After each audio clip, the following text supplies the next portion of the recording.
Buenos días, tardes, noches. Por favor, ¿nos da su nombre completo? Buenos días. Mi nombre es Inés Guadalupe Bello Cruz. Señora Inés Guadalupe, el día de ayer por la tarde, noche, sucedió algo muy importante, esto en materia de justicia.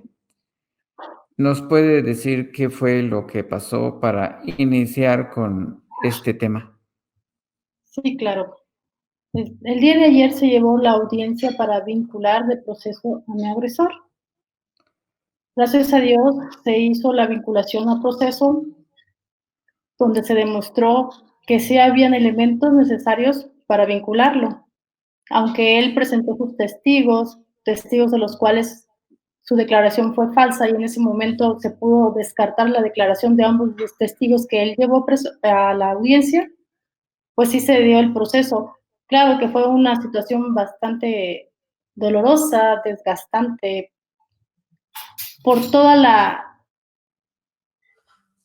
situación que presentamos tanto yo en calidad de víctima como mis familiares que me acompañaban por la agresión, las burlas de ellos, de él y de sus familiares. Estuvimos en los juzgados desde las 10 de la mañana, se tuvo un receso y posteriormente regresamos por la tarde para escuchar la resolución del juez. Estamos hablando de un golpeador de mujeres. ¿Puede decir su nombre? ¿Sí? Carlos David Romero Escobar. ¿Cómo inició esta historia de violencia en contra de usted? Inició primero con una violencia psicológica a raíz de que hace aproximadamente 7 años yo tuve una lesión por una cirugía en la columna, la cual me dejó sin caminar unos meses. Esto me llevó al hecho de que después de ser una mujer independiente que producía económicamente, que trabajaba, depender de mi esposo, de que él se hiciera cargo de mí económicamente, que me apoyara.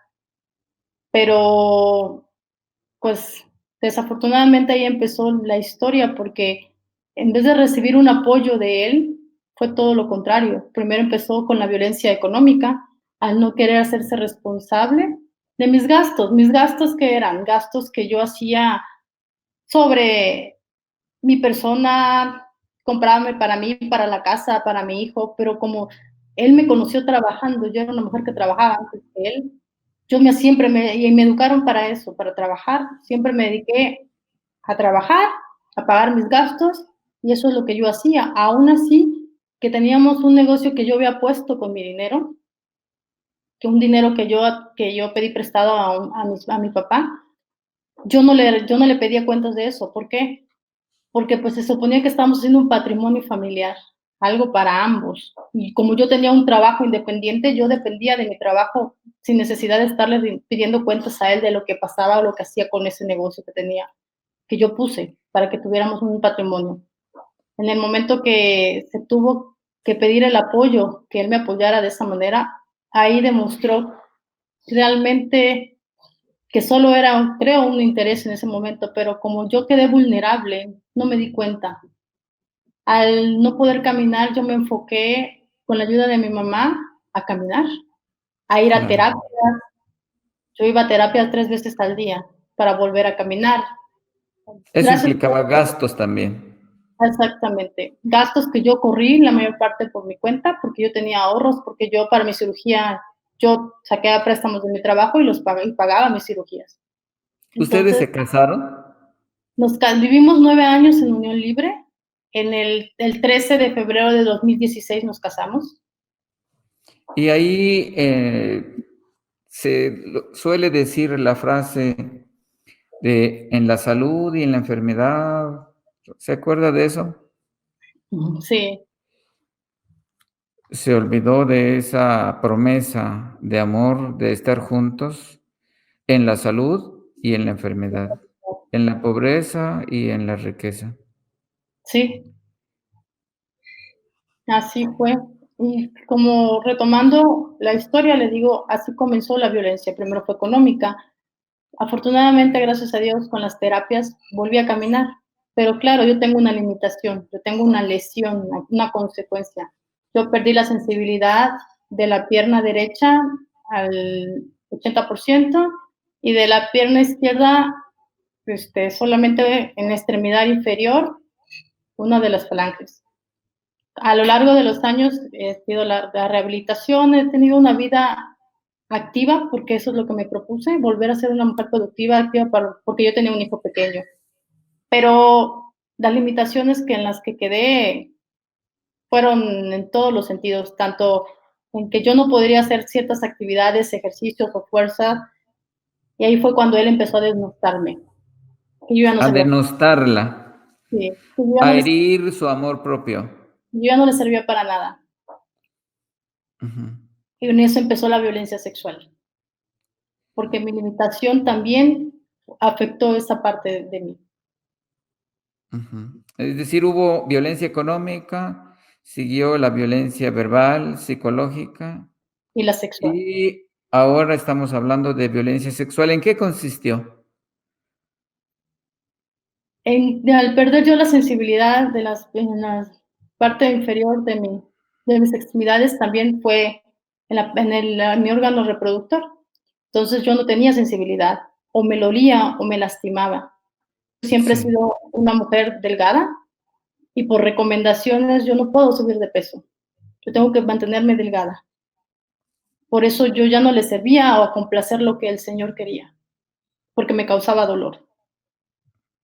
Por lo tanto, usted no No quería. podía acceder a las exigencias sexuales de él. ¿Y qué hacía el señor? Pensé que yo no le servía para nada. De hecho, él me culpaba de una impotencia sexual que él tuvo en un tiempo. Ujú. Y la verdad yo le creí que era mi culpa, que yo era la culpable de ese problema que él tenía, pero no fue así. El responsable de esa situación, de esa condición que él tenía era porque él, como viene en mi expediente, él consumía medicamentos controlados que él no necesitaba y a consecuencia de eso, él tuvo eso, esa disfunción eréctil.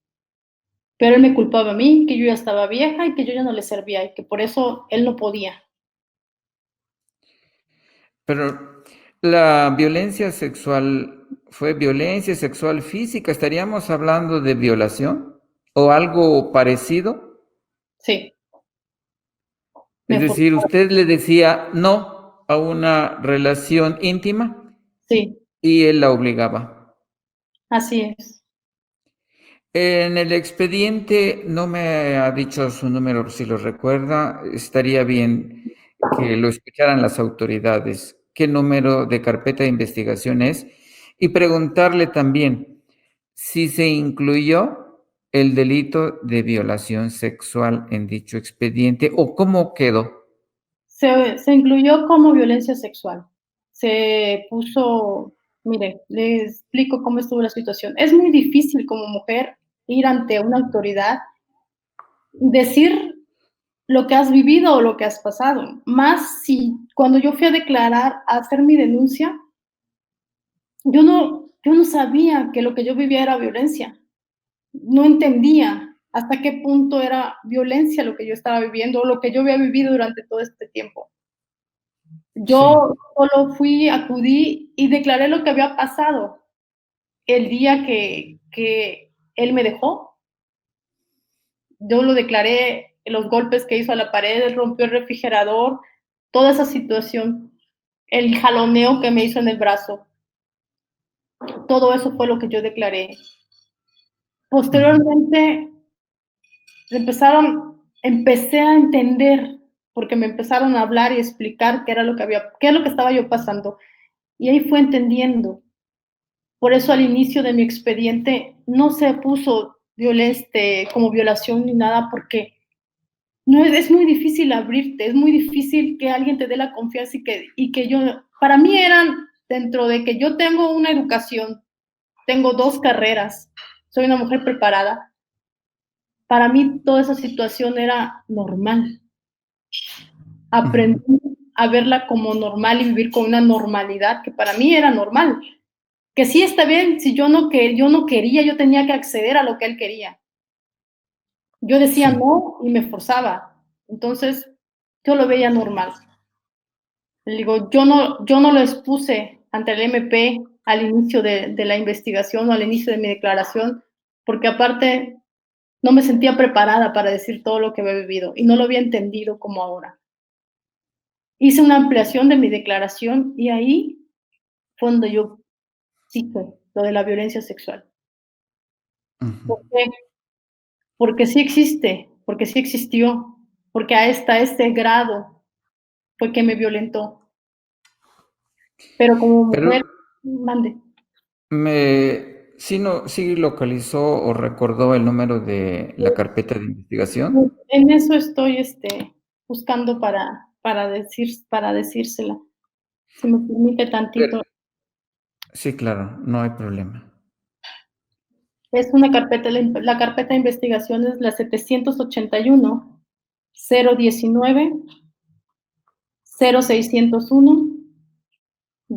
781-019-0601-2020. Entonces, esta se integró por violencia familiar, en donde no, Familiar eh, agravada, agravada, sí. de acuerdo. Si el día de ayer fue vinculado a proceso, ¿recuerda cuáles fueron las eh, medidas Sí, sí? las medidas cautelares, no puede acercarse a 50 metros ni de mí, ni de mis familiares, ni de mis testigos. ¿Por Ujú. qué?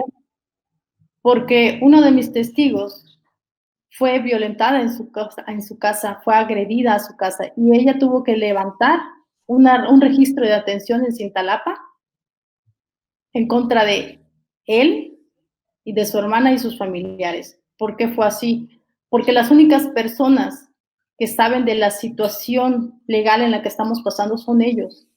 Y estas personas que llegaron a amedrentar a la casa de mi hermana tenían esa información. Por eso se Ujú. hizo, porque mi hermana es uno de mis testigos más fuertes en el caso, porque ella vivió conmigo después de mi lesión en la columna y veía cómo él me agredía, me hacía de menos. Digo, ya hay un registro de atención en Cintalapa en contra de él y su hermana y sus familiares. Le puedo dar el número de registro si gusta. Sí, sí, sí, es tan amable. Es Lo, RA sí, 0028 sí. 017, 019. no, 017 Ajá. 07 02 2021. Es más reciente. A ver, repito, 0028 019 No, 17 017, 0702 2021. así es. Esto también en contra de Carlos David. Ajá, y su hermana Yasmín Romero Escobar y familiares. De la violencia sexual pasó a otro nivel de violencia.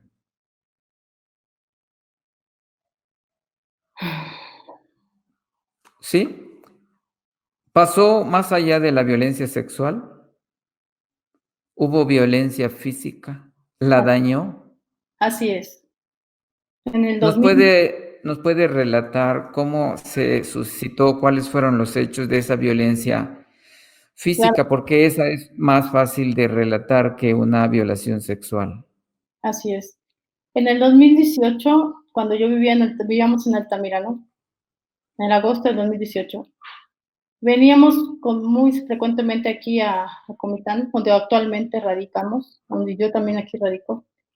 Cuando íbamos de regreso, íbamos hablando de ciertas cosas y de repente salió comentario de la comunicación que él tenía con ciertas mujeres, el hecho de que le llegó un mensaje y no pudo tapar el mensaje donde decía que te estuve esperando, nunca me cumples lo que me dices. Entonces yo le dije qué era lo que estaba pasando y él solo me contestó que no sabía, que no tenía idea de quién era.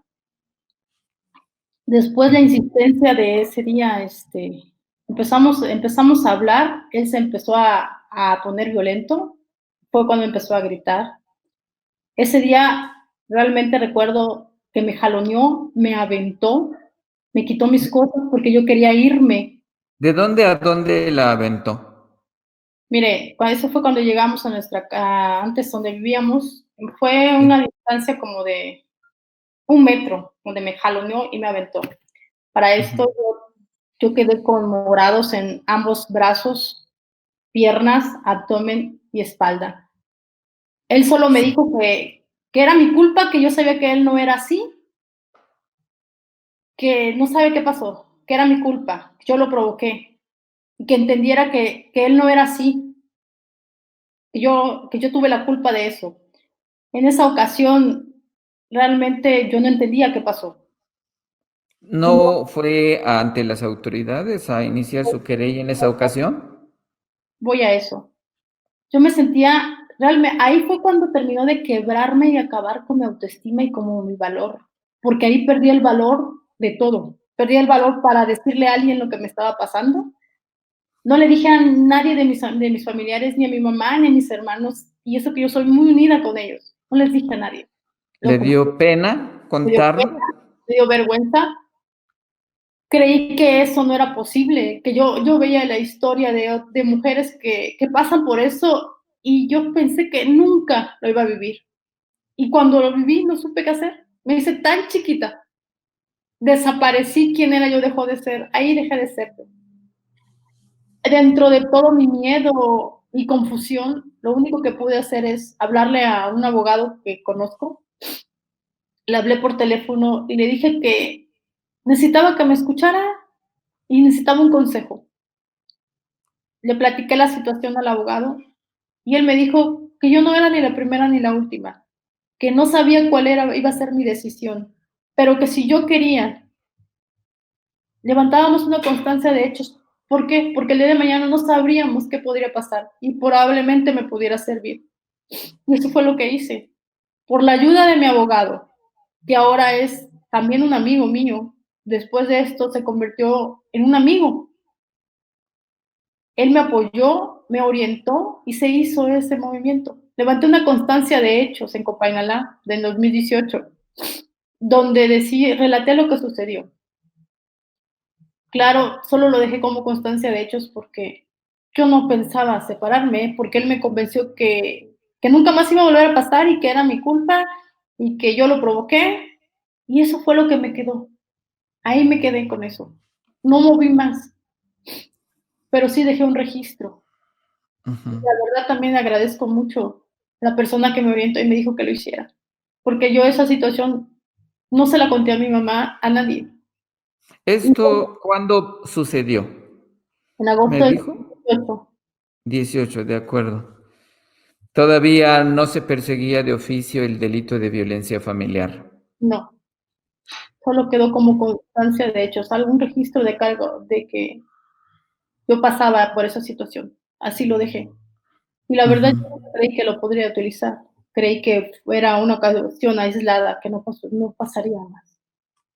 Pero qué importante que se haya dejado ese antecedente y esto puede servir de lección, de aprendizaje para muchas otras mujeres víctimas de violencia. De hecho, ante la primera manifestación de violencia debe siempre iniciarse una investigación de los hechos.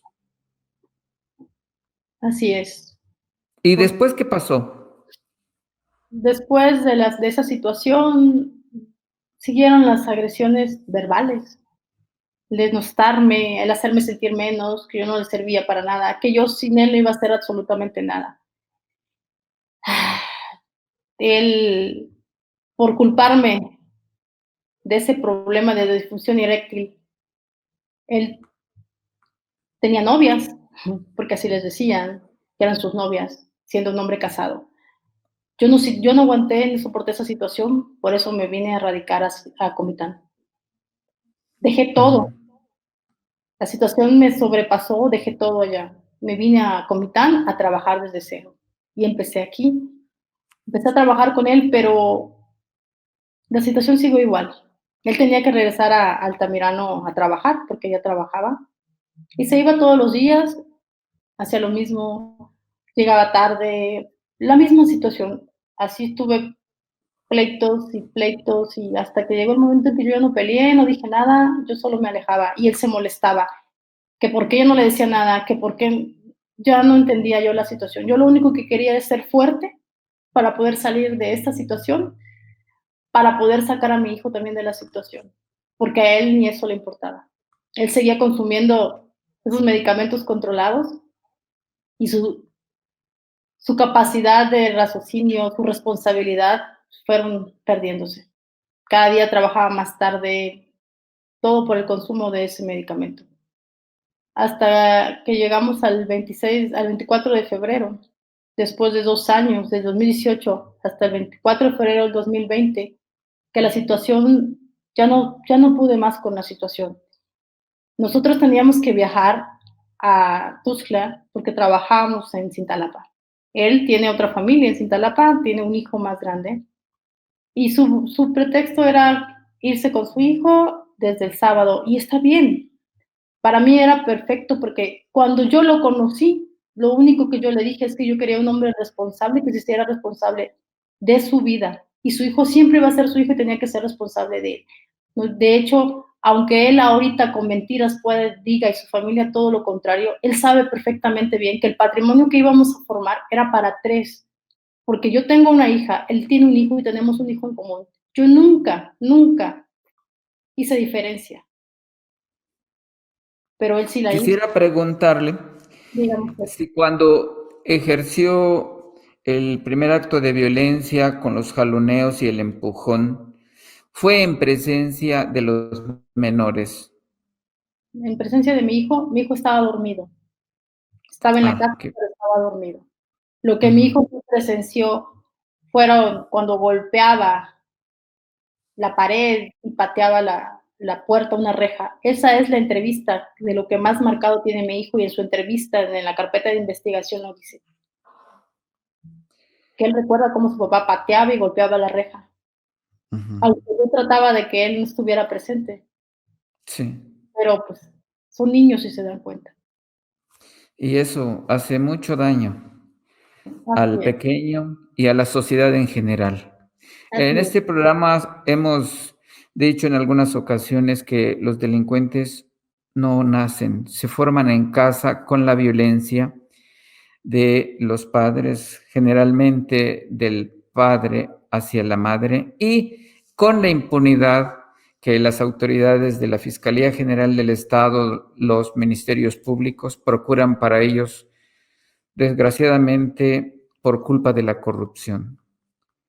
Y ojalá y no haya presenciado muchas escenas de violencia y también se pueda recuperar el desarrollo emocional de sus pequeños.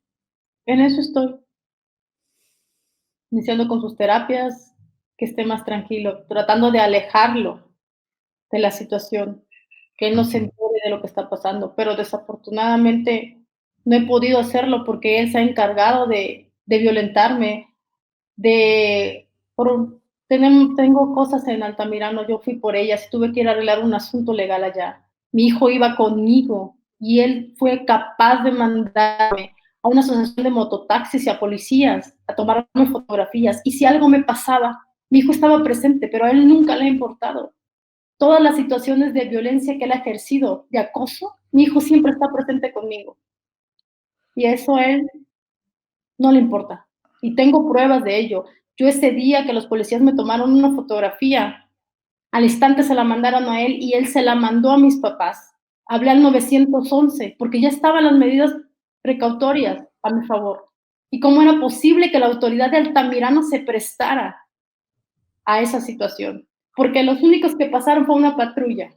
En ese instante, en ese preciso momento que acordamos una posición, mi hermana, mis hermanos, en un lugar que mis papás sabían. Y él le manda la fotografía diciéndole, no sé a qué está jugando Inés.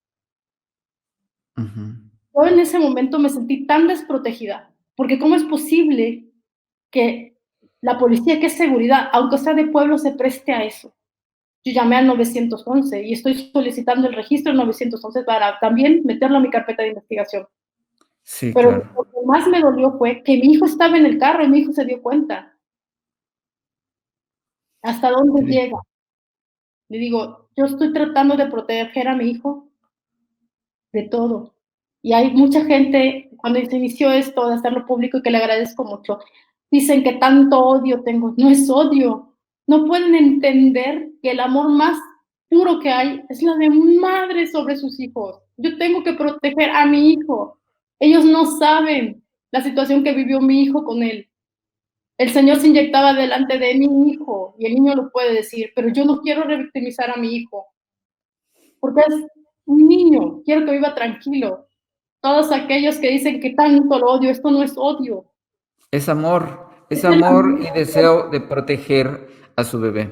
exactamente. Y él debe de entender, cuando esto terminó, yo claramente le dije que yo quería un padre responsable para mi hijo, un buen hombre, que mi hijo se sintiera orgulloso de él, pero creo que a él no le ha importado.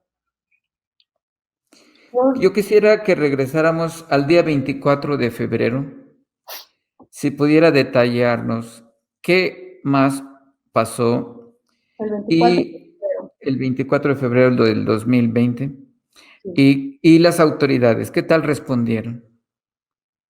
El 24 de febrero de 2020 estábamos en mi casa, Comitán. Gabriel de Domínguez. El señor se había ido a trabajar a Altamirano y regresó por la noche, agresivo, aventándome llaves, con una actitud que yo no entendía el porqué. Pero al estar mi hijo, yo me subí con mi hijo, pasó. Como a las 10 de la noche me dice que él quería hablar conmigo. Le dije que sí, que iba yo a bajar. Bajé y él me dice que yo hiciera mi vida, que él iba a hacer la suya. Le dije que estaba muy bien, estaba perfecto, pero que se fuera de la casa. Y me dijo que él se iba a quedar en la casa a vivir. Él en un lado y yo en otro. Y yo le dije que no, que tenía que irse de mi casa, que yo a ese juego no me prestaba. Él quería su libertad y tenía su libertad, que de hace tanto tiempo le estaba pidiendo que llegó el momento que él se fuera. En ese momento él agarró, se metió a la cocina a golpear el refrigerador, gritándome que yo no lo entendía, que nunca lo había entendido, que no le servía para nada, que yo era una vieja, pateando el refrigerador. Y yo le dije que se calmara, porque esta vez iba a hablar a la policía. En eso me Es, agarró del Esto brazo. también es violencia familiar, el golpear los muebles, los enseres, el romper las cosas del hogar es violencia familiar también. Que lo sepan todas las mujeres para que comenzando ese tipo, esa manifestación de violencia, alerten a las autoridades para que no se pase a más. Así es. No era la primera vez que golpeaba las cosas, pero yo no entendía eso. Vuelvo a repetir, uno no sabe que vive violencia hasta que sale y le explican qué es violencia. Y él empezó a golpear todo. Ujú. Yo le dije que se calmara porque el niño estaba durmiendo en la parte de arriba. Me vino y me jaló del brazo izquierdo, por lo cual me salió un morado. De esto hay obra en el expediente del perito donde me revisó. Para esto se fue de la casa, se fue. Llegamos a conclusión que se fuera. Se fue de la casa, pero regresó porque él tenía llaves. Me dijo que no tenía dónde ir. Y lo mismo, que yo no lo entendía, que por qué no lo entendía, que lo que él quería era su libertad. Lo mismo y insultándome que yo no le servía para nada, que yo era una cualquiera. Y le dije que bastaba ya. Que si yo era una cualquiera, tenía que irse, dejarme en paz. Que ya no, yo no iba a soportar que una vez más me volviera a faltar el respeto. Que se fuera, que dejara de denostarme, decirme vieja, porque yo soy más vieja que él, que porque yo no le sirvo, sin él no soy nada. Eso es lo que me repetía todas las veces y llegó el punto en que me lo creí. Ujú. Se quedó de la casa, yo me subí con mi hijo, porque yo no quería problemas, yo no quería más que... yo ya había decidido que esto se terminara. Me subí a dormir con mi hijo. A la mañana siguiente del 25, yo le dije que se fuera. Yo iba a llevar a mi hijo a la escuela y que cuando regresara yo ya no lo quería en la casa, que estaban sus cosas y se fuera. Me fui a dejar a mi hijo a la escuela, regresé y él seguía en la casa. Y dijo que le iba a hablar a mi mamá para decirle que todo había acabado. Claro que sí, háblale. Le habló a mi mamá. porque siempre le hablaba a mi mamá. Le habló a mi mamá y le dijo, yo le dije, mami, esto se acabó. Ahora sí, esto ya terminó. Yo ya no quiero más violencia, ya no quiero más esta situación, ya no quiero vivir así, ya no soporto esto. Y me dijo que no, que debía de entender lo que él necesitaba, que él quería. Empezó otra vez con lo mismo, le dije que no, que se fuera. En eso él fue a la cocina, agarró un cuchillo y que me iba a matar, que me iba a matar. Abrió las llaves del gas, rompía, en esto ya había roto el apagador de la cocina y se subió arriba de la casa que se iba a matar, haciendo situaciones. Yo lo único que hice fue hablarle a un familiar de él que viniera por él y que se lo llevara. Después se fue, se retiró. No ve, afortunadamente, no lo había tenido tan cerca desde hasta el día de ayer. Para él, Desde entonces, desde el 24 de febrero, entonces hubo un alejamiento, una separación yo, física, yo sí, ¿no? yo lo que hice fue alejarme. Yo, yo sabía que si no tenía ya tenía la fuerza para irme, si yo no podía seguir ahí, y si yo dejaba que él siguiera hablando conmigo, iba a ser la misma manipulación de siempre, que iba a cambiar, que las cosas iban a mejorar, y que también era mi culpa, y que yo era la culpable, y yo me hacer sentirme mal otra vez, y quedarme ahí. Por eso me alejé. Yo me alejé.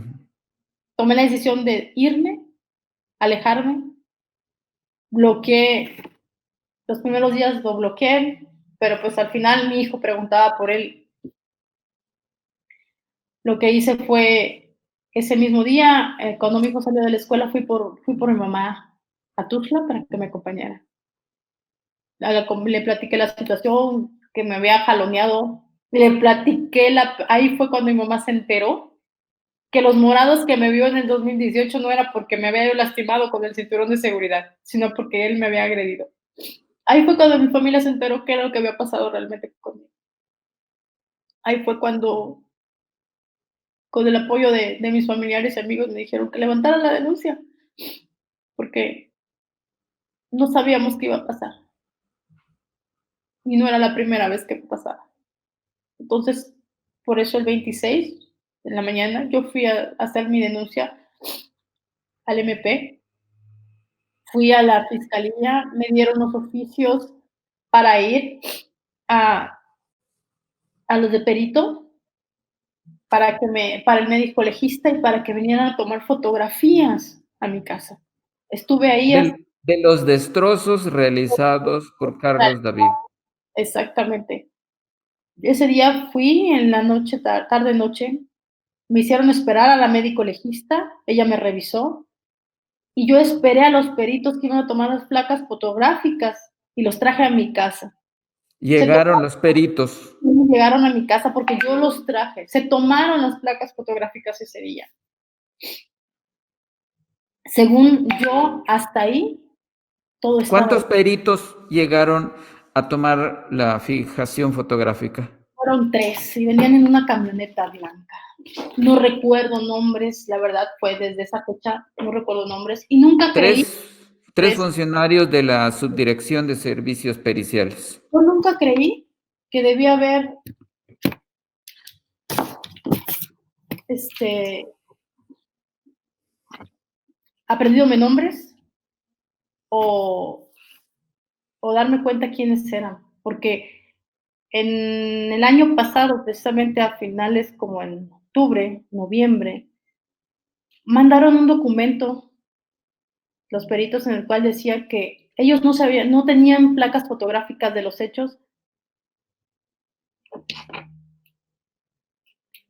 porque yo no les contesté una llamada telefónica. En ese ¿Qué momento, llamada? ¿Qué llamada telefónica? según ellos, para venir a mi domicilio Ajá. a tomar las placas, siendo que yo los traje a mi domicilio. Y usted los vio tomar las fotografías.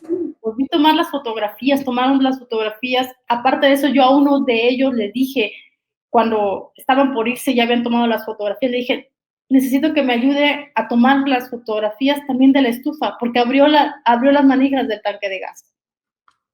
El Ujú. señor me dijo, ya le tomé fotos a todos y se fueron. Pero en octubre, precisamente octubre, no tengo la fecha exacta, ellos mandaron un documento en el cual decían que no se habían presentado y no se habían tomado las placas fotográficas porque yo no contesté una llamada telefónica. Quisiera preguntarle, la MP, si recuerda el nombre, esa es una pregunta. Y otro, si la MP dirigió un oficio al subdirector de servicios periciales o directamente a los peritos que fueron a realizar la fijación fotográfica. Se giró un oficio en el cual, en esas fechas, recuerdo que sí se giró un oficio para que vinieran a tomar las fijaciones otra vez de las placas fotográficas Nuevas, nuevas. pero Y pues ya exactamente. no tenía caso, ¿no? Los destrozos, se supone que para eso llegaron a hacer la fijación Sí, fotográfica lo que yo no, reciente. lo que yo no, lo que le digo, y esa prueba fue utilizada por el abogado de la defensa, diciendo que no existía ninguna prueba, ningún antecedente, fotografía de ningún perito. Oiga, ¿qué pasó realmente con esas fotografías? ¿Qué piensa usted que ocurrió? ¿Qué le hicieron a las fotografías o qué le hicieron a los peritos? ¿Será que los asustaron, los amedrentaron? ¿Qué pasaría? Mire, vivimos en un México en el cual hay corrupción.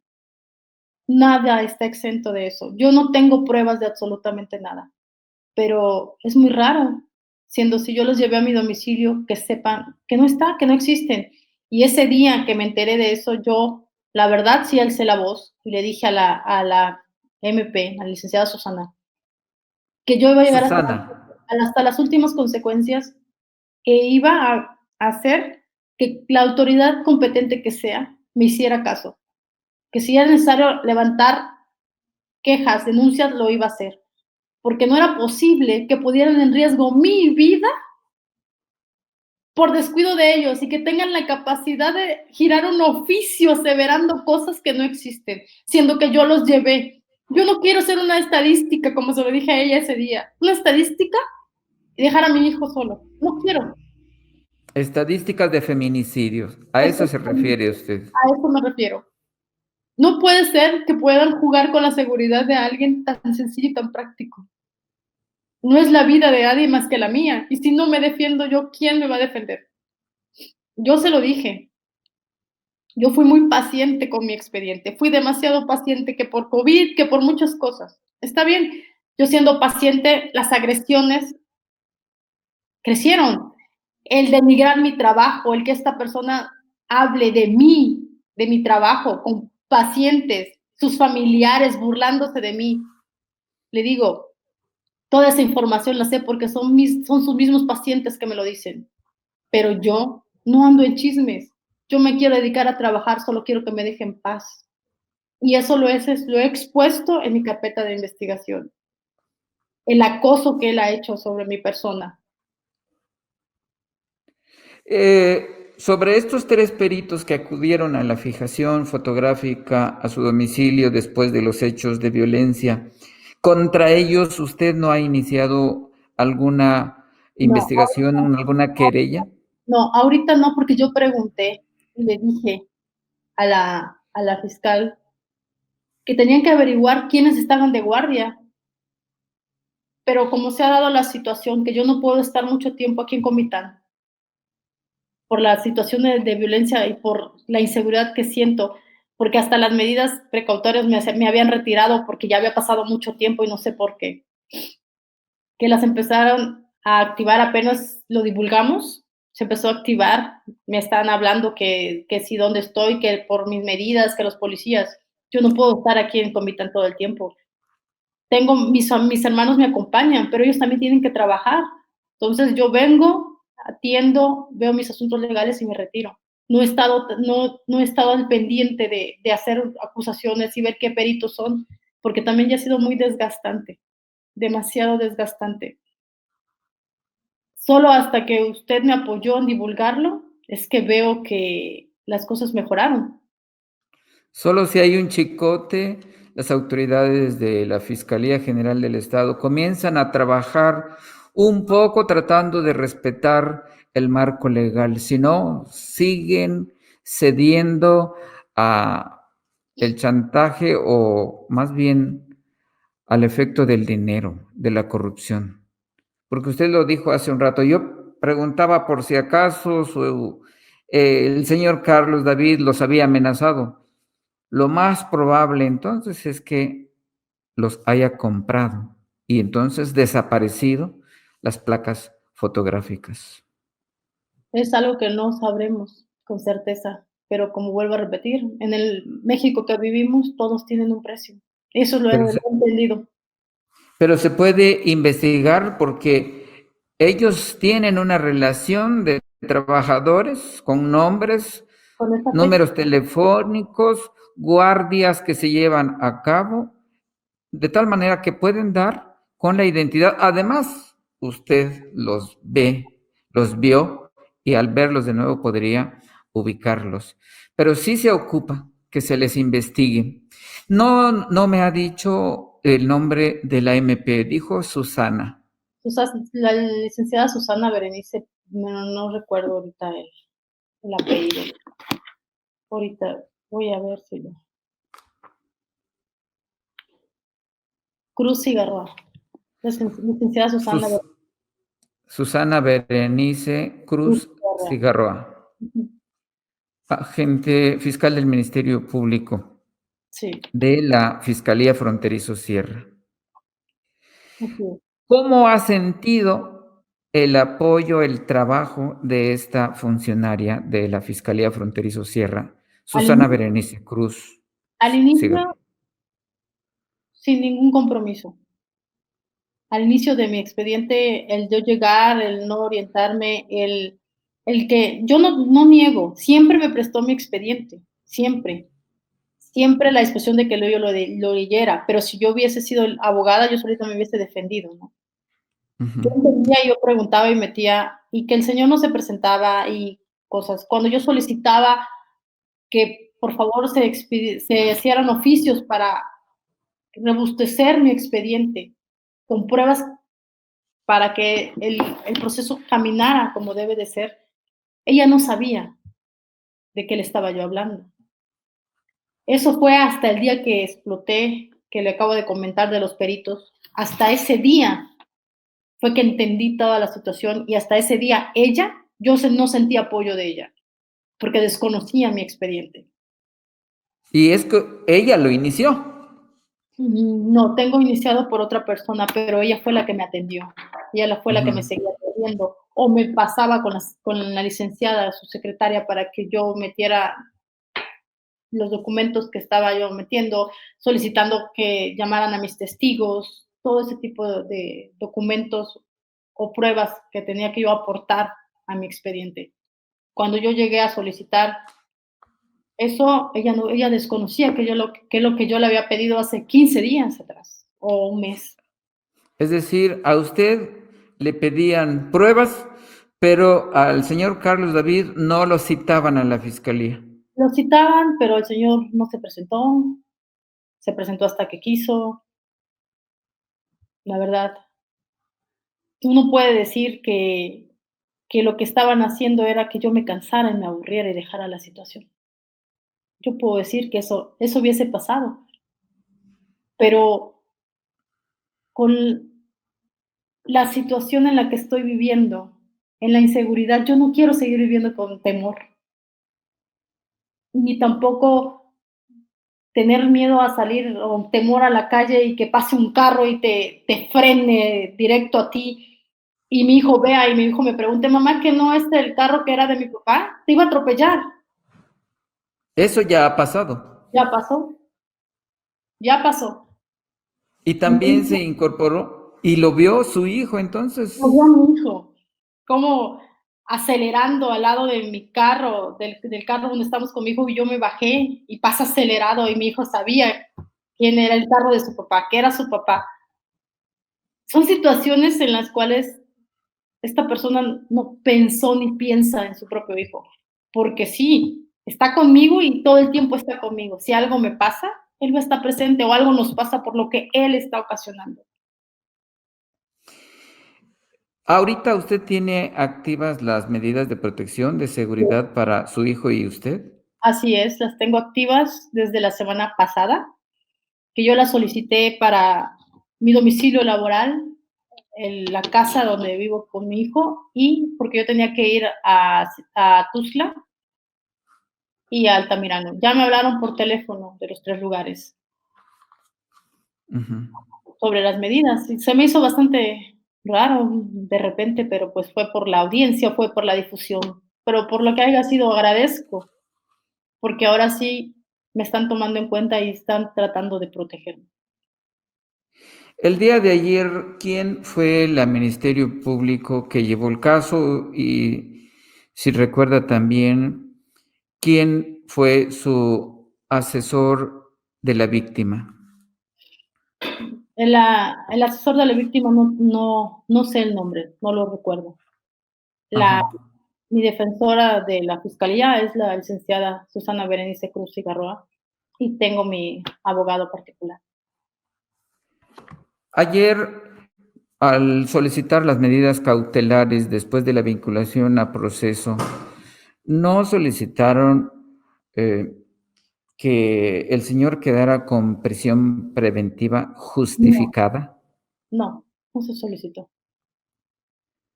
Porque sí, no corresponde prisión preventiva oficiosa.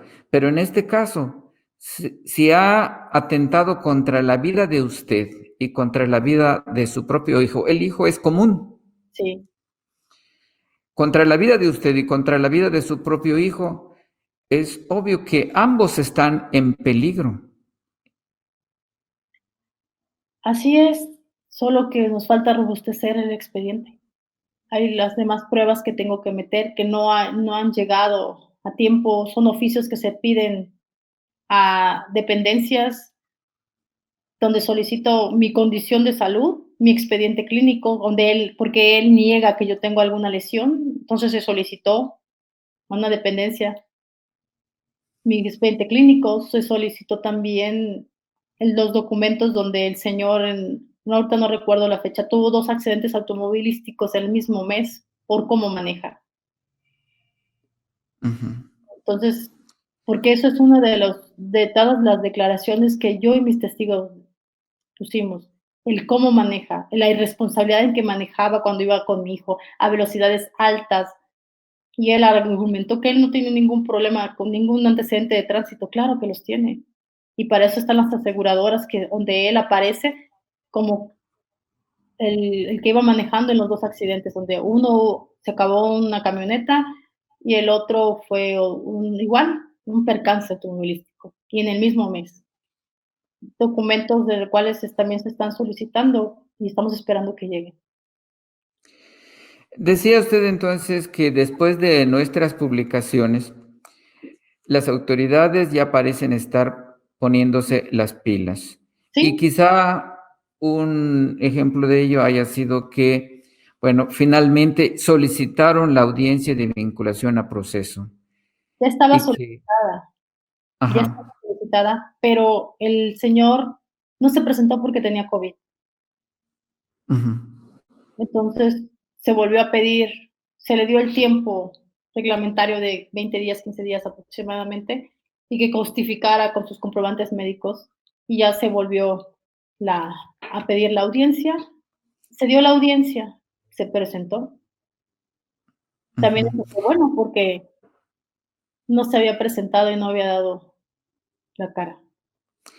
Si hacemos cuentas desde que se inició la carpeta de investigación, Ya va a ser un ¿cuántos año. meses? Ya va a ser un año. El Y 26 de febrero de 2020 se inició. Estamos a 27 de enero del 2021. 11 meses y un día. 11 meses. Así, bueno, hay una frase que se suele escuchar en el mundo de los abogados. Justicia retardada es justicia denegada. Y créame, hay todavía casos peores que se tardan 2 años y no se solicita la audiencia de vinculación, aun cuando se tengan integrados debidamente las carpetas de investigación. ¿Usted qué le pide y a qué autoridad le pide para que haya justicia, para que no se retarde más la aplicación de la ley? La fiscalía, Al fiscal general del Estado, ¿sí? Olaf Gómez Hernández. Exactamente. Simplemente lo que quiero, estoy pidiendo es justicia para proteger a mi hijo, para que Sí. tengamos una vida tranquila, para que su papá se recupere, esté bien y el día de mañana pueda convivir con mi hijo. Claro, todo esto que él demuestre que es una persona sana, tanto mentalmente como físicamente, porque es el derecho de mi hijo. Yo no estoy quitándole el derecho a mi hijo, yo solo estoy protegiendo a mi hijo para que el día de mañana la convivencia con su papá sea una convivencia sana. Porque el expediente dice, mi papá jugaba violento conmigo, me golpeaba, pero era un juego. Sí. Mi hijo lo veía como juego. Es algo al cual yo nunca estuve conforme y siempre fue una de las situaciones en las cuales decirle que no le pegara así, que así no jugara de pesado con él. Eso es lo que estoy pidiendo. Justicia para que mi hijo tenga un padre sano. En Yo todo. quisiera, yo quisiera decirle al señor Carlos David que no mande agresores en contra de usted, en contra de su hijo, ni en contra nuestra, porque la vez pasada que hicimos una transmisión en vivo, se juntaron muchos familiares de él para denostar en contra de usted, en contra nuestra. Imagínese, Pero quisiera yo decirle al señor Carlos David que no nos place publicar este tipo de denuncias, porque este tipo de denuncias menoscaba su imagen, la imagen paterna de el niño que tienen en común ustedes. Y menoscabar la figura paterna es también dañar el desarrollo emocional del pequeño. Si algún día se lograra restablecer una mejor comunicación, que hubiera respeto entre ambos, aunque ya no se quieran ni se amen como al principio, pero que hubiera una relación de respeto armoniosa, inclusive después de que las autoridades determinen lo que a derecho corresponde, somos capaces aquí de eliminar este video, esta publicación, porque no queremos hacerle daño a los pequeños, ni a nadie en particular, pero que él razone, reflexione y comience a tratarla a usted y a su hijo como se merecen, como las personas que son.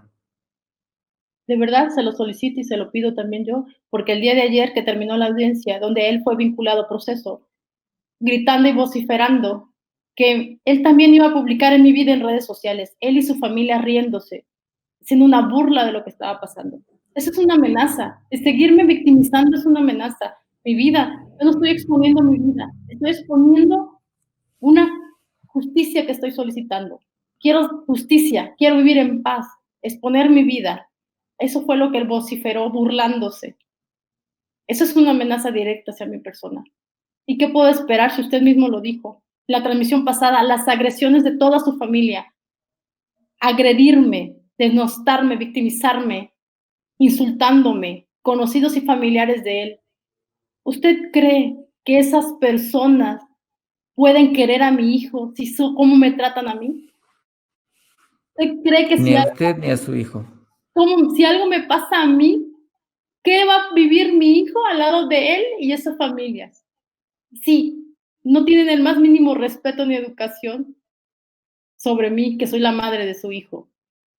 ¿Qué puede esperar mi hijo si yo no hago ni alzo la voz y pido justicia?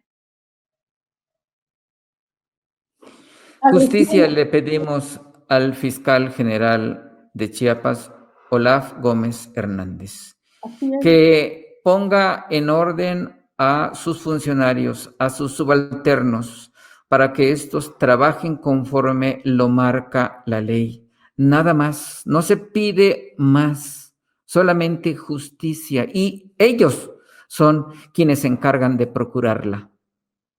Así es. Solo justicia. Que las pruebas sean las que hablen. Mi diagnóstico psicológico, el físico por la, médico legista, el de mi hijo, solo.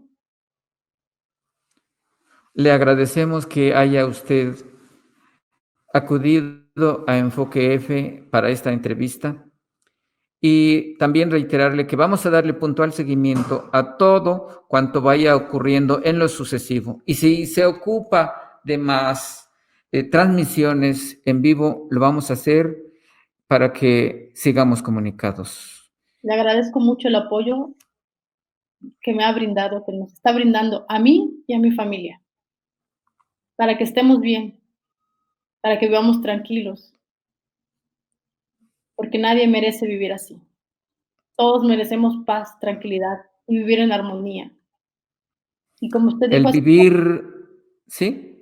como usted dijo hace rato, un golpe a la pared es una señal de alerta. No nos dejemos.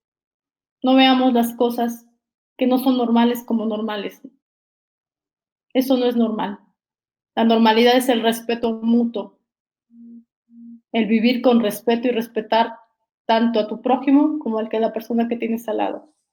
Yo siempre, como no le digo, yo no estoy hablando, la gente puede decir, es muy buena persona. Yo no estoy hablando de un médico, no estoy hablando de un hijo, no estoy hablando de un hermano, ni de un sobrino.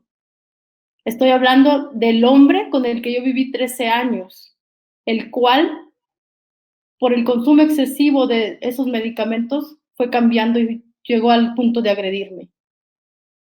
De esa persona estoy hablando y no pido más que justicia y que él se pueda rehabilitar. Y aquellas personas que quieren ser juez y verdugo de mi vida, no pueden serlo porque ellos no han vivido lo que yo viví, ni lo que mi hijo vivió. Así es. Pues otra vez reiterarle nuestra solidaridad y que estamos a sus órdenes en Enfoque F. Muchas gracias, les agradezco mucho.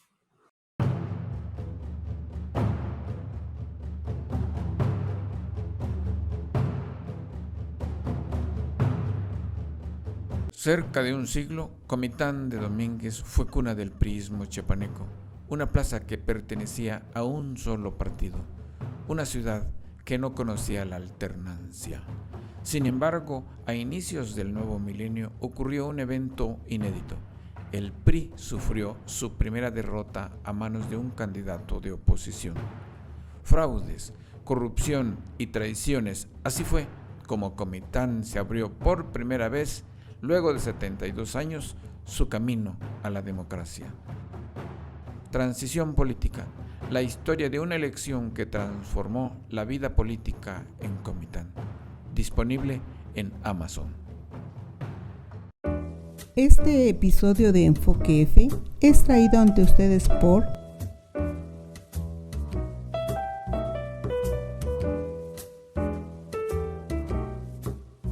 Yo tengo mi pulsera violeta y digo no a la violencia en México. Yo tengo mi pulsera violeta y digo no a la violencia en México.